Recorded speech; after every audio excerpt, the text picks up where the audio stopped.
One man, one apple, one painting worth potentially over $100 million. Not a giant Renaissance masterpiece. Not a scene of a war, religion, or royalty. Just a man in a bowler hat standing behind a floating green apple.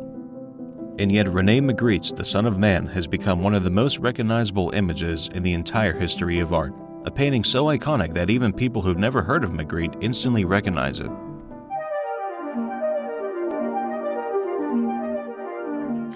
Hello, let's talk about art. The painting itself was sold at Christie's in New York in 1998 for more than $5 million, but experts today estimate that if it ever returned to the market, it could potentially sell for over $100 million. So the obvious question is, why? Why would collectors pay the price of a private jet for a painting of a man whose face we cannot even see? More importantly, why has this strange image become immortal? The Son of Man is more than a painting. It's a visual paradox, a philosophical trap, and a mystery disguised as a portrait. And the deeper you look into it, the stranger it becomes. Painted in 1964 by the Belgian Surrealist René Magritte, The Son of Man shows a man standing in front of a low wall, with the sea and a cloudy sky behind him. He wears a dark overcoat, a red tie, and the famous bowler hat that appears throughout Magritte's work, but the most important detail is the floating green apple hiding his face. Not completely, though.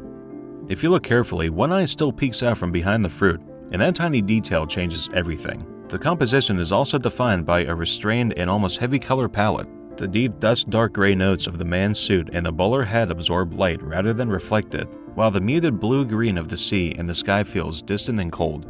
Even the red tie stands out not as warmth, but as a sharp, almost warning-like accent. The green apple suspended in front of the face becomes unnaturally vivid against this subdued background.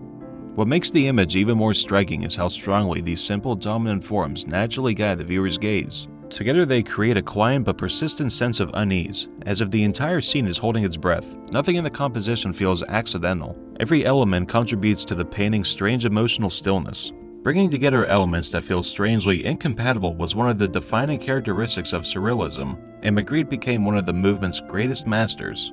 Surrealist artists were deeply influenced by Sigmund Freud's ideas about dreams and the unconscious. They developed a new artistic language built around images detached from logic, reason, and ordinary perception, often giving their works a dreamlike and at times deeply disturbing atmosphere.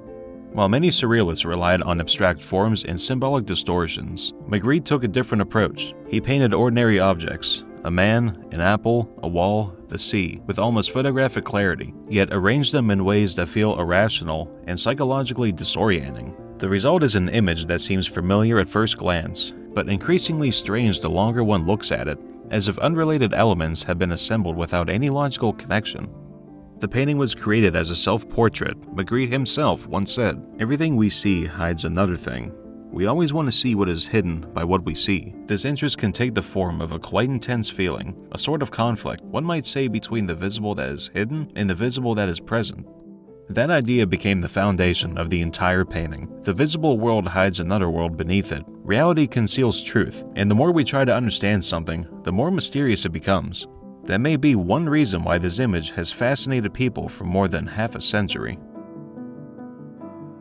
One reason The Son of Man became so valuable is because Magritte understood something incredibly rare. The most powerful images are often the simplest ones. Unlike many surrealists, Magritte did not paint chaotic dreamscapes filled with melting bodies or bizarre creatures. Instead, he painted ordinary objects like apples, hats, windows, clouds, pipes, and business suits, but arranged them in impossible ways. The Son of Man presents a single central figure, an elegantly dressed, faceless gentleman standing precisely in the middle of the composition. He appears completely motionless, almost unnaturally rigid, more like a constructed figure than a living person. And the painting itself feels strikingly symmetrical, which only adds to its strange sense of tension and stillness. That tension between normality and impossibility creates psychological discomfort, and The Son of Man may be the perfect example of it. Nothing violent happens in the painting, nothing dramatic is taking place, yet almost everyone who sees it feels slightly disturbed. The reason is surprisingly simple. The human brain is naturally programmed to search for faces. We instinctively want to recognize identity, emotion, and human connection, but Magritte denies us that satisfaction. The apple becomes a barrier between us and the man. We are close enough to see him, but never fully allowed to know him. And that unresolved mystery became part of what transformed the painting into an icon. There's something important to understand about value in the art world. Collectors are not only buying paintings, they're buying cultural immorality, and the Son of Man achieved exactly that. Over the decades, the image has appeared everywhere, including films, advertisement, fashion campaigns, album covers, internet culture, and luxury branding. One of the most famous references appeared in the 1999 remake of The Thomas Crown Affair, where dozens of men dressed like Magritte's mysterious figure move through a museum wearing identical bowler hats. At this point, the painting functions almost like a global symbol. That level of recognition is incredibly rare in fine art. Most paintings, even masterpieces, remain known mainly by historians and museum visitors. But the Son of Man escaped the museum world and entered popular culture. And in the modern art market, that kind of recognition dramatically increases value. Magritte's paintings often feel emotionally distant, cold, and psychologically blocked. Many historians connect this atmosphere to a traumatic event from his childhood. When Magritte was 13 years old, his mother died by suicide after drowning in a river. According to one famous, though partly disputed story, when her body was recovered, her nightgown covered her face, an image many later connected to Magritte's lifelong fascination with hidden or obscured identities, seen in works like The Lovers, The Central Story, The Pleasure Principle, and ultimately, The Son of Man. One of the most famous examples appears in The Lovers, a painting in which two people kiss while their faces remain completely covered in white fabric. The scene looks intimate at first, but quickly becomes disturbing, as if something essential about human connection has been removed. This idea appears again in The Central Story, where a classical statue-like figure stands in almost staged, theatrical space, but its identity remains partially concealed, as if the viewer is always being kept one step away from true recognition. It also returns in The Pleasure Principle, where the subject sits formally at a table, yet the face is replaced by a glowing void, a presence without identity, as though the self itself has been dissolved. Whether the story is entirely true or not, the symbolism feels impossible to ignore. Again and again, Magritte painted people whose identities remain partially hidden. Some faces are wrapped in cloth, some figures turn away from the viewer, and others appear blocked or fragmented. In fact, The Son of Man is part of a trilogy created in 1964, alongside Man in a Bowler Hat and The Great War on Fake AIDS, both of which feature a motionless figure whose face is obscured by an ordinary object. And finally, this idea reaches its most iconic form in The Son of Man, where the face is not hidden by a cloth or abstraction, but by a common green apple, making the act of concealment feel even more unsettling because of how normal it is. We're not looking at a dreamlike monster or surreal distortion, but at an object placed exactly where identity should be, turning recognition itself into kind of impossibility. And perhaps that emotional ambiguity is one reason the painting still feels psychologically alive today. Why an apple? The question has fascinated viewers for decades. Some interpret it as the biblical reference for the forbidden fruit from the Garden of Eden, others see it as a symbol of temptation, hidden knowledge, or human desire. But Magritte himself usually resisted giving direct explanations. He preferred mystery over certainty. Since he avoided fixed meanings, the apple works precisely because it frustrates us, denying us the one thing we instinctively want to see. And there is another strange detail many viewers never notice. The man's left arm appears to bend backward unnaturally at the elbow. It is subtle and easy to miss, but once you notice it, the painting suddenly becomes even more disturbing. Reality itself begins to feel unstable. Magritte often inserted tiny visual errors into otherwise realistic scenes. These almost invisible distortions create unconscious discomfort in the viewer and make the world of the painting feel slightly wrong.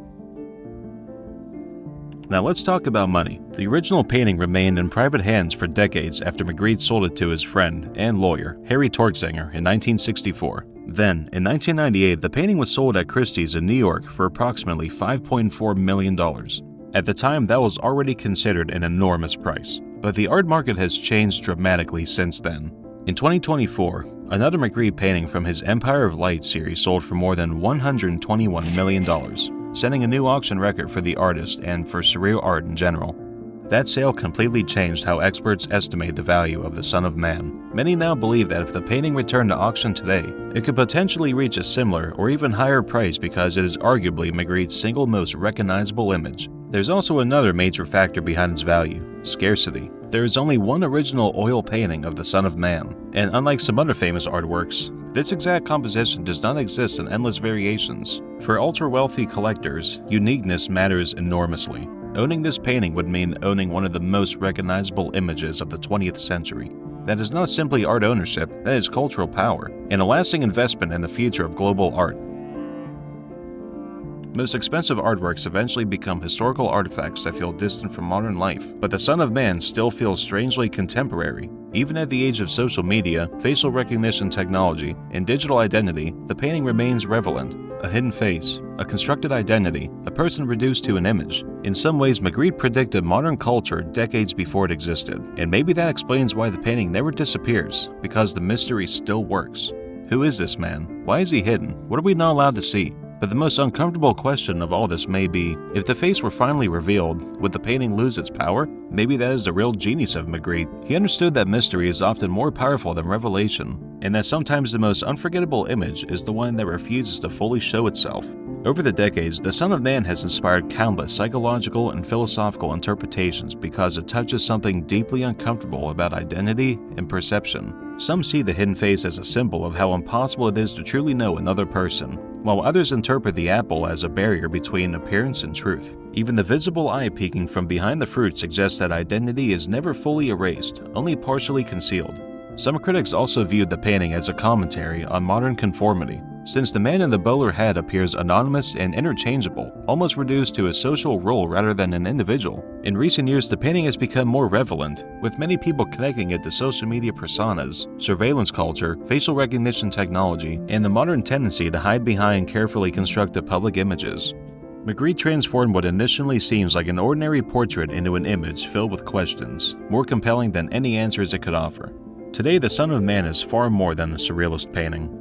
It has become a philosophical puzzle, a cultural icon, a psychological experiment, and potentially a $100 million masterpiece, not because of a technical complexity or enormous scale, but because René Magritte created something incredibly rare, an image the world cannot stop thinking about. And perhaps that is the true definition of priceless art. What are your thoughts on the Son of Man? If you enjoyed the video, feel free to like, subscribe, and join the discussion in the comments.